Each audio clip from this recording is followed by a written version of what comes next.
Hey everybody, I'm Erica and I'm so excited about it being summertime! Summertime, yeah. Ooh, ooh, ooh, ooh. One reason I'm so excited is because I have developed my very own STEAM lab! Look at it, check it out, check it out, check it out, check it out. Look at, wow. Isn't that so awesome? You're probably wondering what that stands for. Science, technology, engineering, art, and mathematics. And I'm not totally sure how things will go in my lab this summer, but luckily, I have faith. Faith is trusting in what you can't see because of what you can see. You see? You see what I did there?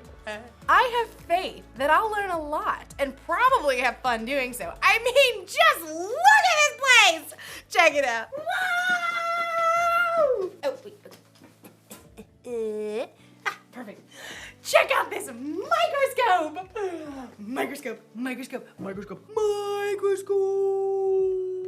I've always been amazed how microscopes can let you see things that you normally can't see. Take hair, for instance. Ow. Ah, look at that one. See, it looks like a thin line. Mine's kind of curly. Ooh, you can't see it, can you? But put it under a microscope.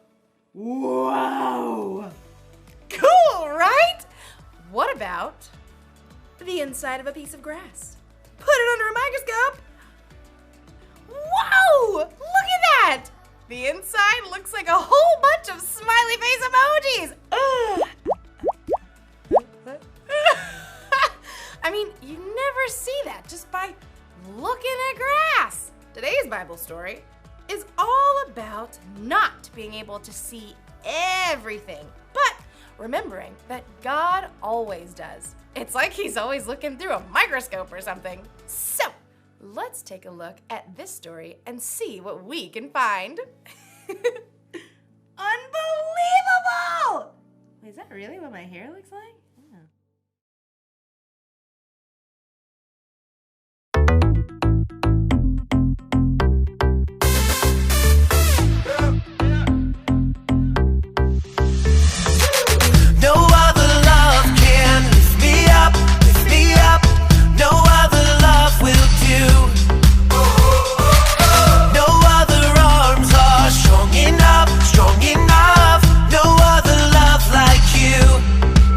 Yeah, your love is deeper than the ocean, and it's higher than the mountain peaks. Every day that I live and every breath I breathe, your love is reaching out to me. No other love can lift me up, lift me up. No other love will do. No other arms are strong enough, strong enough. No other love like you. Yeah, it comforts me when I am hurting. Yeah, it gives me joy, it gives me peace. It's everything I need, yeah, it's the song I sing. Your love is reaching out to me. No other love can lift me up, lift me up. No other love will do. No other arms are strong enough, strong enough. No other love like you. No other love can lift me up, lift me up. No other love will do. No other arms are strong enough, strong enough. No other love like you. Your love is alive in me. Your love, it sets me free. No other love than the love you give. Your love is raining down. It's got me singing loud. No other love than the love you give. Your love is alive in me. Your love, it sets me free. No other love than the love you give. Your love is raining down. It's got me singing loud. No other love than the love you give. No other love can lift me up, lift me up. No other love will do. No other arms are strong enough, strong enough.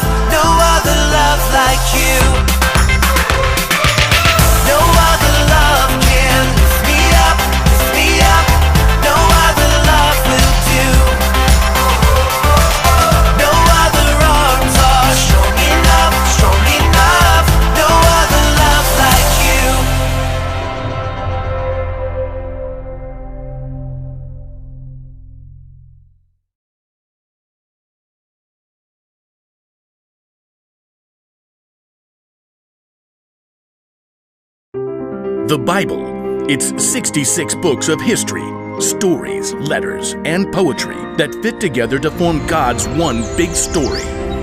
The epic adventure of how He created us and loves us so much that He made a way to rescue us. As we travel through the Bible, from Genesis to Revelation, we discover people who met God and found their lives changed forever. Now for an amazing story, inspired by the book of Hebrews, chapters 11 and 12. Gotta have a little faith, faith, faith, faith. Keep the faith. Take a leap of faith. You know, a lot of people toss around the word faith lately. We say you can break the faith, or just take it all on blind faith. But true faith isn't blind at all. It's much more than just an inspirational word. True faith has to do with believing in all the things you can't see, because you start with what you can see. Now, we can't see God with our physical eyes, but we can see the stories of people who came before us. They lived in a broken world like we do, but they chose to follow God. They chose to trust His promise that one day He would send a rescuer that would make everything right again. The writer of Hebrews in the New Testament tells us about some of these men and women in God's story. People like Noah, people like Abraham. Abraham. When God called Abraham, he was already getting old. He and his wife Sarah didn't have kids. Leave your country and your people. Leave your father's family. Go to the land I will show you. All nations on earth will be blessed because of you. God was planning on sending His rescuer as one of Abraham's great, etc. grandchildren. But still, even though Abraham had God's promise, he still couldn't see the one God was sending. Still, Abraham went on a wild adventure, following God's call. And even his descendants, Isaac, Jacob, and Joseph, all chose faith in God. Moses, too, was called by God from the fiery heart of a burning bush. Even though he was raised by Pharaoh's daughter, he chose to stand with his own people and face Pharaoh's anger to win freedom. We read about it like this in the book of Hebrews. Moses suffered shame because of Christ. He thought it of great value. See, when you check out Hebrews, you discover this huge list of people who followed God by faith, so many that the writer just stops trying to list all of them. Oh, but we can't forget Israel's most important king, David. Get up and anoint him. This is the one. Even though God had promised David would be king, though, David spent years on the run from King Saul, fearing for his life. Still, he chose to trust God. The Lord is my shepherd. He gives me everything I need. Now, none of these people in the Old Testament could see with their eyes how God was going to save His people, but they could see how He was working in their lives, how their needs were being met. So they chose to believe in His greater plan. They chose faith. Faith is being sure of what we hope for. It is being sure of what we do not see. That is what the people of long ago were praised for. Now, here's where the story turns. In Hebrews, we discover that none of those people in the Old Testament received what God had promised here on earth.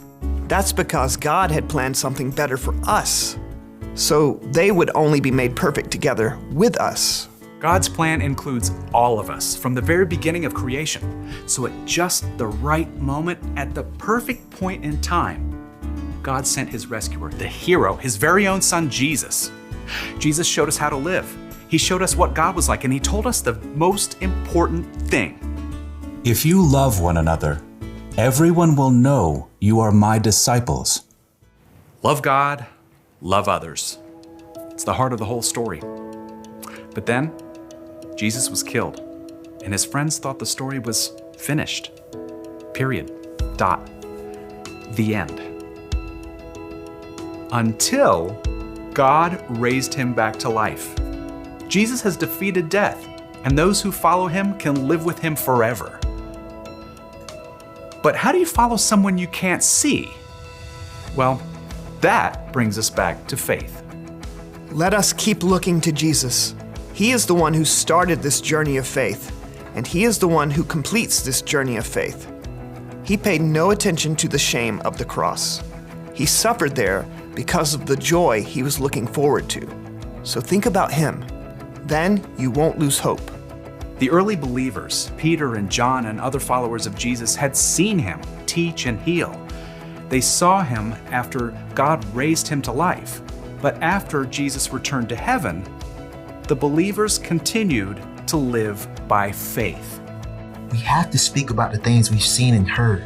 Because of what the new Christians in the early church had seen, they could believe in what they could not yet see, the end of the story, where God makes everything right. They kept the faith, and because they did, we can choose faith too.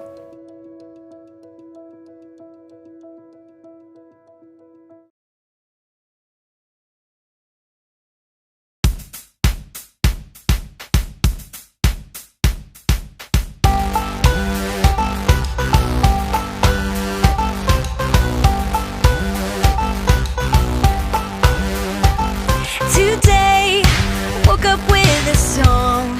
Yeah, everything felt right, like the world was on my side. Outside, it can rain and pour, but it won't bring me down, 'cause then it feels like sun shining bright.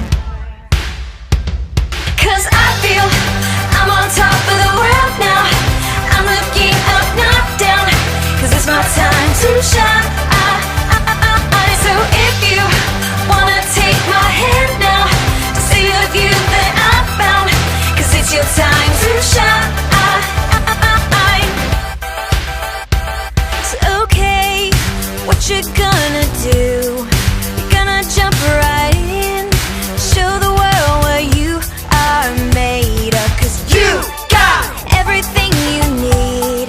It's all inside of you, just waiting now for you to show us. 'Cause I feel I'm on top of the world now. I'm looking up, not down, 'cause it's my time to shine. So if you wanna take my hand now to see the view that I found, 'cause it's your time to shine. Put one hand up and the second hand up and show me what you got.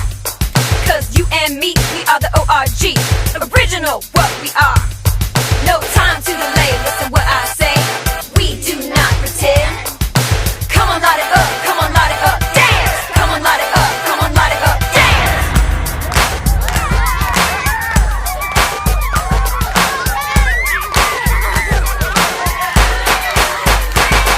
'Cause I feel I'm on top of the world now. I'm looking up, not down. It's my time to shine. So if you wanna take my hand now to see the view that I found, 'cause it's your time to shine. I feel I'm on top of the world now. I'm looking up, not down, 'cause it's my time to shine. So if you wanna take my hand now to see the view that I found, 'cause it's your time to shine. 'Cause it's your time to shine.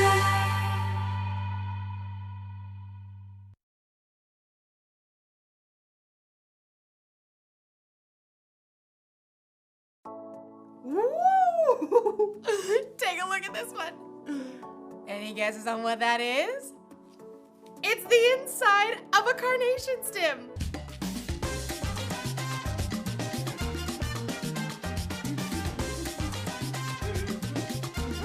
It's amazing how things look so different under a microscope than they do just with our eyes. It makes me think of Hebrews chapter 11. It's where we can look back to all these people in history who had faith in God. Even though they couldn't always see how things would turn out, they believed God and His promises. They lived by faith. And you can live by faith too.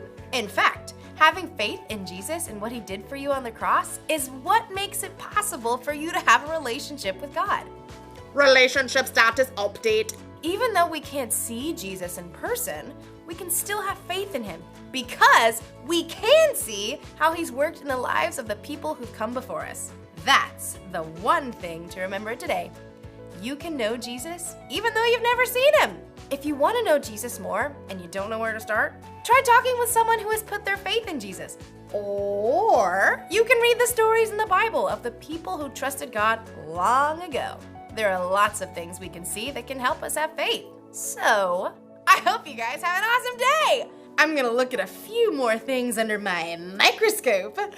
Like maybe my nail! Ah! Let's check it out!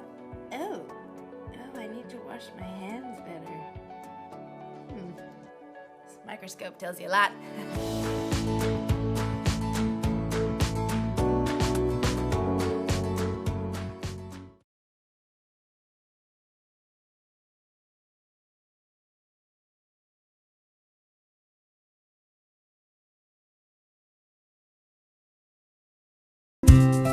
From the day your child is born to the day they graduate, you have 936 weeks.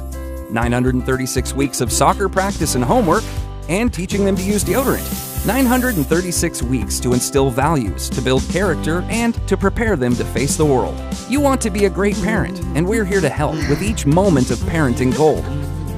Driving your 4th grader to practice, saying goodbye to your 10th grader as he's walking out the door, eating tacos in the kitchen with your 7th grader, tucking your toddler in at night. These moments happen every week, and we want you to be aware of the time you have left, because when you are, you do more with the time you have now. We cue you with easy, just-in-time ideas of things to say, things to do, and things to think about to connect with the heart of your child. Our cues are grounded in God's big story, so your child can discover the power of faith in those everyday moments of life. Every cue fits the context of your child's developmental phase. We cue you when your high schooler won't leave their room, your middle schooler won't pick up their clothes, your 2-year-old won't stop talking. We help you understand these moments, and we help you connect. You only have 936 weeks. You can't afford to waste them. Parent Cue. It's what we do. Download it for free today.